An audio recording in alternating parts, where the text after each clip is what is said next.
Vous êtes-vous demandé par hasard ceci? Comment se fait-il que delta S de l'environnement soit égal à moins des bas Q sur T sur le chemin réel?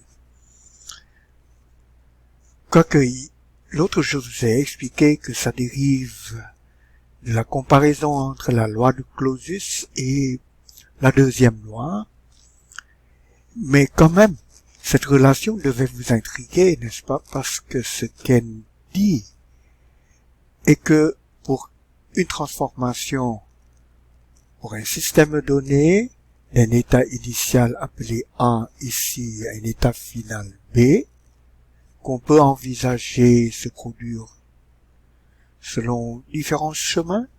Par exemple, ici vous avez un chemin 1, il y a ce chemin-là qui est un chemin réversible, et puis vous pouvez avoir un autre chemin non réversible, chemin 2 ici. On peut y en imaginer une infinité, n'est-ce pas, de chemins reliant A à B. Et comme pour chacun de ces chemins, la chaleur impliquée est différente et que delta S de l'environnement utilise cette chaleur impliquée dans le chemin réel, on aurait que ce delta S de l'environnement varie selon le chemin suivi. Et pourtant, delta S est une fonction d'état. Delta S est la variation d'une fonction d'état. N'y a-t-il pas là une contradiction?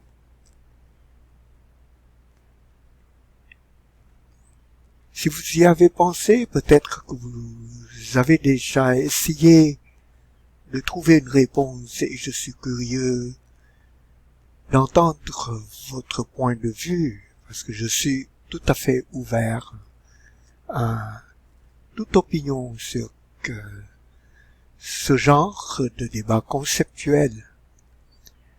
Mais de mon côté, je fais la réflexion suivante. Alors là, dans cette diapositive, j'ai mis de part et d'autre le système avec les deux états A et B, état initial, état final, bien déterminé, et qui spécifie la transformation du système. Et les trois chemins comme tantôt, chemin 1, chemin réversible et le chemin 2.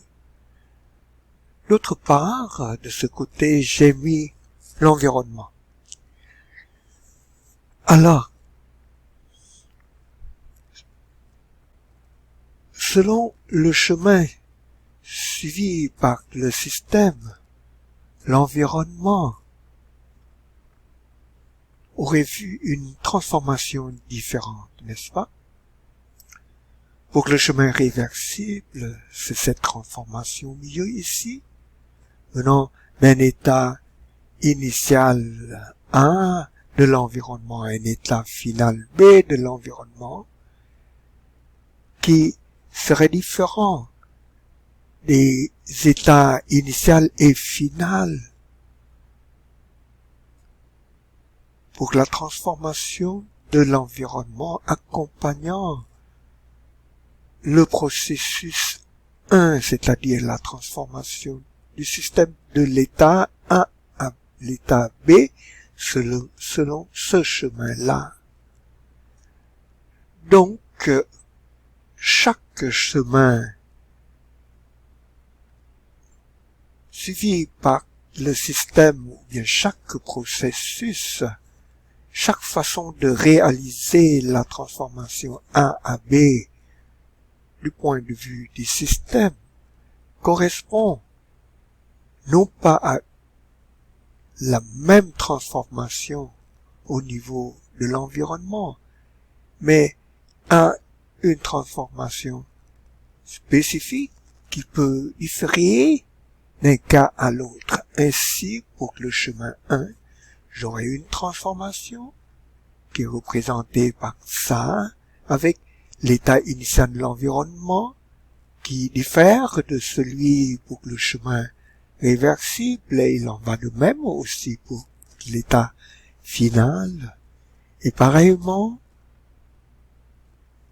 le chemin 2 suivi par le système dans la transformation 1AB, qui est une transformation unique pour le système, correspond à une autre transformation au niveau de l'environnement, avec un état initial 1 de l'environnement ici, qui n'est pas nécessairement le même que l'état initial, par exemple, du chemin 1, ou bien du chemin en vert ici, le chemin réversible, vu du point de vue du système.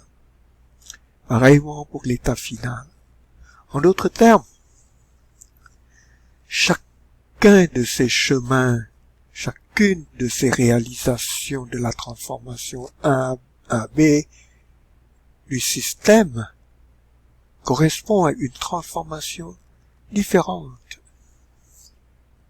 au sein de l'environnement. Et donc rien de surprenant que le delta S de l'environnement, pour le chemin 1 qui correspond à cette transformation dans l'environnement, diffère du delta S de l'environnement accompagnant le processus 2 du système qui correspond à cette transformation-là dans l'environnement, qui est différent de la transformation d'en haut, donc delta S de l'environnement. Pour cette transformation peut très bien être différent. Et c'est différent encore du delta S de l'environnement pour le chemin réversible du système, parce que ce chemin réversible correspond à cette transformation, qui n'est pas nécessairement la même que celle correspondant au chemin 1 ou celle correspondant au chemin 2.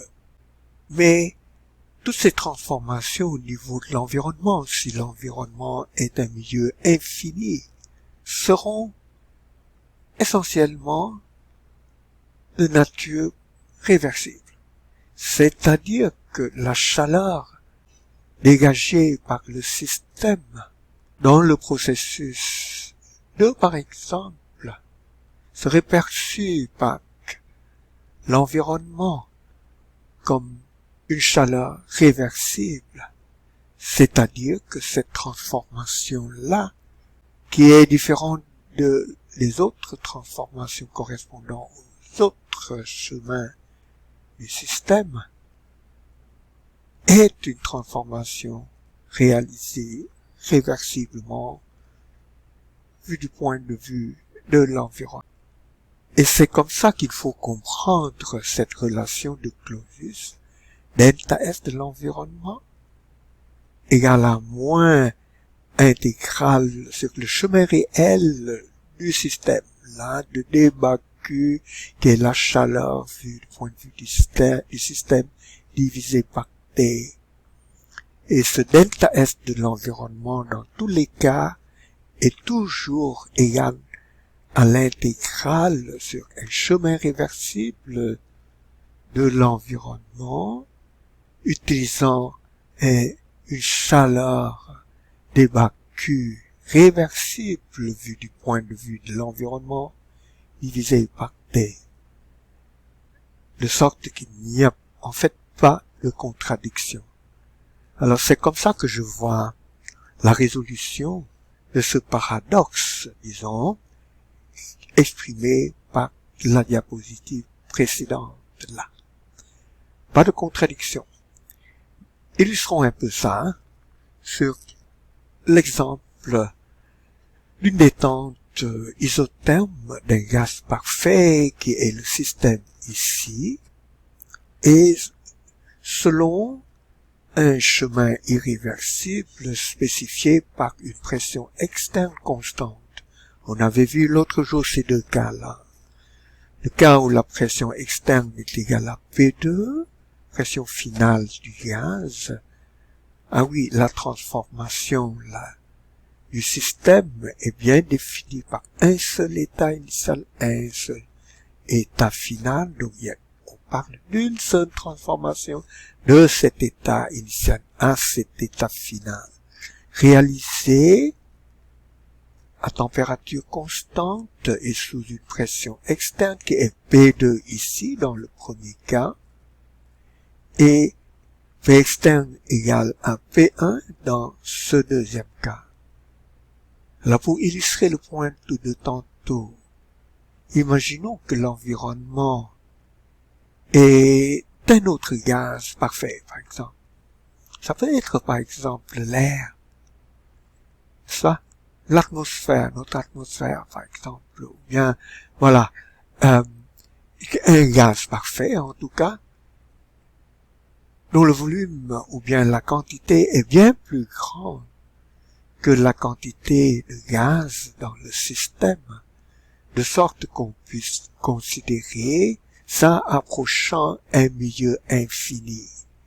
Donc le nombre de modes de gaz de l'environnement, je vais l'appeler N infinité avec l'infinité ici en bas de N pour évoquer le fait que c'est un très grand nombre de moles. C'est une grande quantité de ce gaz parfait, faisant en sorte que c'est pratiquement un milieu infini.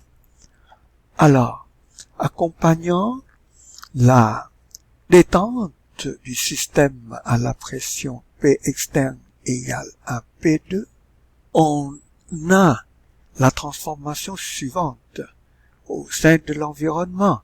Cette pression P externe là, va être la pression de ce gaz environnement constant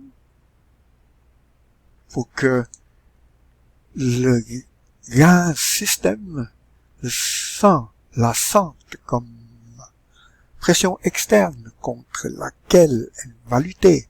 Cette pression P2, cette pression-là du gaz environnement est donc une pression constante et ça doit être égal à la valeur de la pression externe voulue ici P2. Et donc c'est un processus de chauffage à pression constante, n'est-ce pas? C'est ce type de pression constante qu'on peut envisager pour un gaz parfait. Chauffage à pression constante, avec comme état initial celui-ci, et état final, quelque chose comme ça, hein, défini par la même pression, mais à un autre volume, T2 final, qui ne différerait de T1 que par une petite quantité, parce que la chaleur impliquée ici, par exemple, c'est N infinité CV du gaz de l'environnement, fois cette chaleur, cette différence de température, T de F moins T1, et cette chaleur-là doit être égale à la chaleur dégagée par le gaz réel, qui est, par exemple, moins P2 fois V2 moins V1. Plutôt P2 fois V2 moins V1. Et comme la capacité calorifique du gaz environnement est très grande, puisque c'est sa valeur molaire multipliée par un nombre très grand, la N infinité ici, donc ça va donner une capacité calorifique très grande, qui fait que la variation de la température ici va être faible. Vous vous rappelez de ça, ne soit plus un système à un CP grand pour la même chaleur injectée plus la variation de sa température va être faible. Voilà. Et c'est ça que je suis en train d'évoquer. Alors donc, pour le processus 1, détente isotherme du gaz système sous cette pression externe P2, l'état initial de l'environnement est ça, l'état final de l'environnement est ce point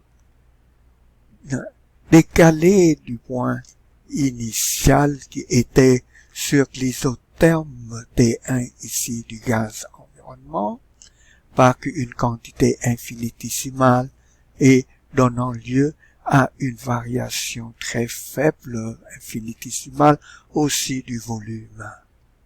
Pareillement, pour le processus de détente isotherme du gaz système sous la pression externe, cette fois-ci égale à P1, on a, au niveau de l'environnement, un processus qui maintiendrait la pression du gaz environnement exactement à P1 pour que cette pression P1 soit ressentie comme pression externe par le système contre quoi ça va lutter.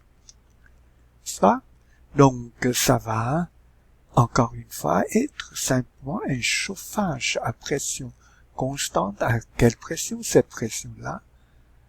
Donc, partant de quel état initial? Eh bien, ce n'est plus le même état initial, voyez-vous, mais c'est cet état qui est défini par l'intersection de l'horizontale P1 ici, P égale à P1, et l'isotherme du gaz environnement à T1, la même température que ça, puisque on a équilibre thermique entre l'environnement et le système pour maintenir le caractère isotherme de la transformation au niveau du système là. Donc, l'état initial du gaz environnement pour ce deuxième processus, à cette pression P1 du gaz système, c'est ce point-là. Déjà, vous voyez que ce n'est plus le même état initial. Et ce chauffage va nous amener à un état qui reste sur cette horizontale. Forcément, ça ne peut pas être cet état-là, c'est un état un peu comme ça. À une température qui était appelée T1F, T1 final ici, qui, par le même raisonnement tantôt, et c'est décrit par cette ligne-là, serait une quantité donnée par T1 F moins T1 égale à ce Q1, ce Q1, cette chaleur-là qui est égale à ça, qui est une quantité finie divisée par la capacité calorifique du gaz environnement qui est très grand puisque le nombre de moles est très grand là. Donc T1F moins T1 représente une faible élévation de la température, pratiquement infinitésimale, si vraiment n infinité tend vers l'infinité. Mais la première chose qu'on noterait est que, voilà, pour qu'un correspondant à ce deuxième processus du même gaz système, pour réaliser la même transformation de ce gaz système de ce point, cet état initial à cet état final, à température constante, la température T1, au niveau de l'environnement, vous avez une nouvelle transformation, c'est la transformation de cet état-là à cet état-là. Tandis que pour le premier processus, P externe égale à P2, pour le gaz système, la transformation de l'environnement, c'est plutôt de ce point-là à ce point-là, de cet état à cet état. Donc il est clair que les deux transformations ne sont pas les mêmes. Ça diffère par leur état initial et final. Ça, c'est le premier point. Le deuxième point est ceci. Si on calcule maintenant, prenons juste la première transformation de l'environnement. Calculons delta S de l'environnement selon les principes appris, c'est-à-dire que ce delta S de l'environnement est égal à, laissez-moi retourner en arrière, intégrale sur le chemin réversible de l'environnement pour que la transformation voulue de l'environnement, des bas Q réversibles de l'environnement divisé par T. Alors, delta S de l'environnement, pour ce processus, c'est un chauffage à pression constante. La chaleur réversible pour un chauffage à pression constante infinitésimale, je veux dire, c'est évidemment Cp du corps dt divisé par T. Cp dt sur T, n'est-ce pas? Non, la chaleur réversible, c'est Cp dt, donc divisé par T, ça fait dQ réversible sur T. Alors, quel Cp? C'est le Cp de ce gaz environnemental, donc c'est N infinité Cp de l'environnement, n'est-ce pas? Divisé par T, qu'on intègre de quelle température? De cette température qui est T1 à la température T1F. Donc, intégrale de 1 sur T, fois CV de l'environnement, qui est ça, qu'on suppose constante, on l'amène à l'extérieur, et ça donne ln de T1F sur T1.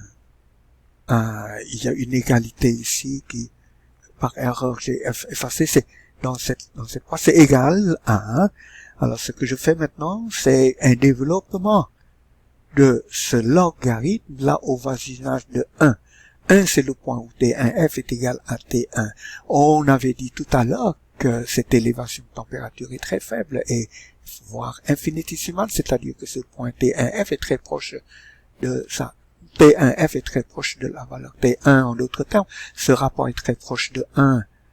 Dans ces conditions-là, on peut écrire ce logarithme comme T1F sur T1 moins 1. Ça, c'est le développement en série de la fonction logarithme au voisinage de 1, ça. Il y a une égalité ici. Je vous le souligne encore une fois. Donc, ça fait ça. Donc, delta S de l'environnement est donc égal à ça. Mettons en commun dénominateur, ça fait T1F moins T1 ici, fois ça.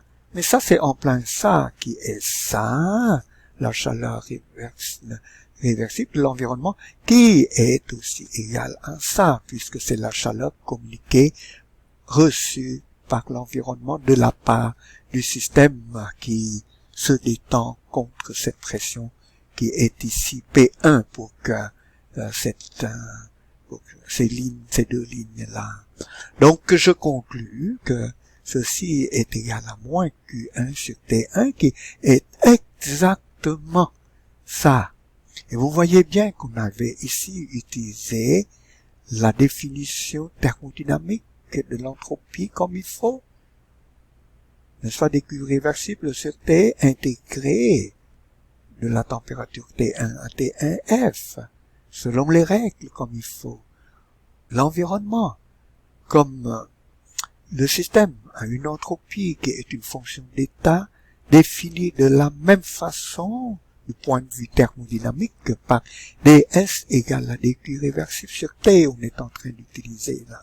Et pourtant, à la fin, on trouve ça qui est ceci.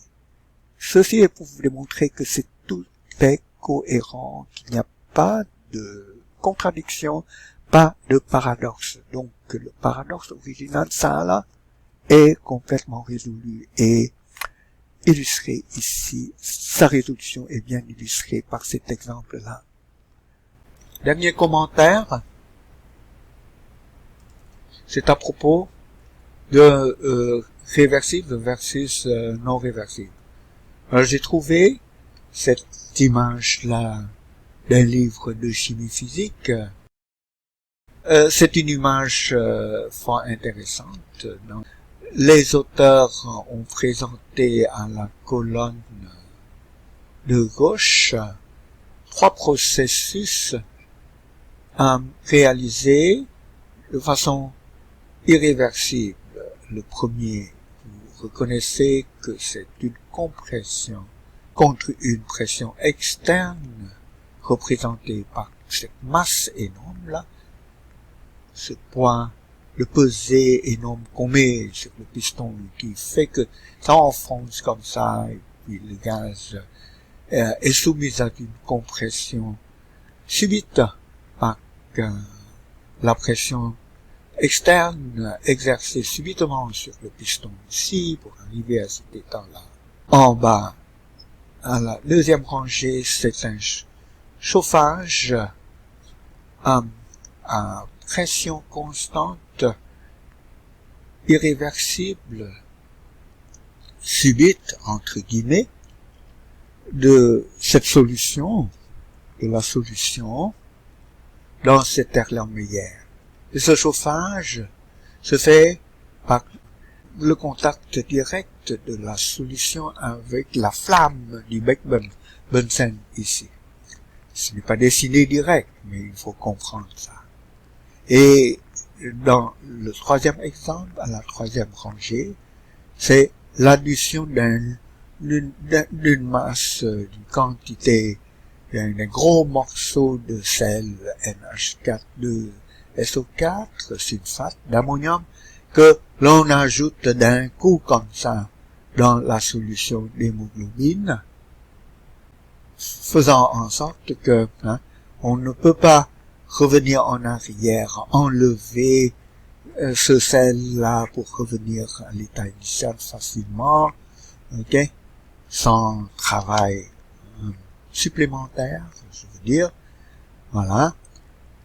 Et la solution, c'est la solution d'hémoglobine, voilà. Et à la colonne de droite, vous avez les mêmes processus, compression du gaz ici, toujours avec les mêmes états initial et final, mais cette fois-ci, la compression se fait par l'ajout de ces petits poids de pesée une à une, très lentement, pour arriver finalement à une pression, à ce volume, là, une pression finale du gaz qui est de 2 atmosphères. Pour ce qui est du chauffage, cette fois-ci, l'Erlenmeyer est mis dans un bain, et il y a une résistance, un élément chauffant dans le bain ici, que l'on peut activer pour injecter lentement une certaine quantité de chaleur, une autre quantité de chaleur, ainsi de suite, dans le bain, et chauffant ainsi lentement la solution dans l'Erlenmeyer, pour l'amener de 25 degrés C à 50 degrés C. Et dans le troisième exemple, cette fois-ci, la solution d'hémoglobine se trouve dans une vésicule avec une membrane qui est poreuse, du moins poreuse suffisamment pour permettre le passage du sel NH4,2SO4 qu'on va faire dissoudre dans la solution environnante. Donc, la vésicule est mise dans un bécher, un gros bécher, contenant de l'eau, par exemple, et vous mettez du sulfate d'ammonium dans cette eau, et vous dissolvez ça avec un agitateur, et le sel traverse la paroi poreuse de la vésicule pour entrer dans la solution d'hémoglobine. À tout moment, on peut revenir en arrière tout simplement en ajoutant de l'eau dans la solution extérieure et par osmose. Le sel va ressortir à ce moment-là de la solution d'hémoglobine pour revenir dans à la solution externe. Voilà. Alors, donc, de ce côté-là, vous avez ces trois transformations, ces trois systèmes différents réalisés de façon réversible. Et delta S total est égal à 0 dans ce cas-là.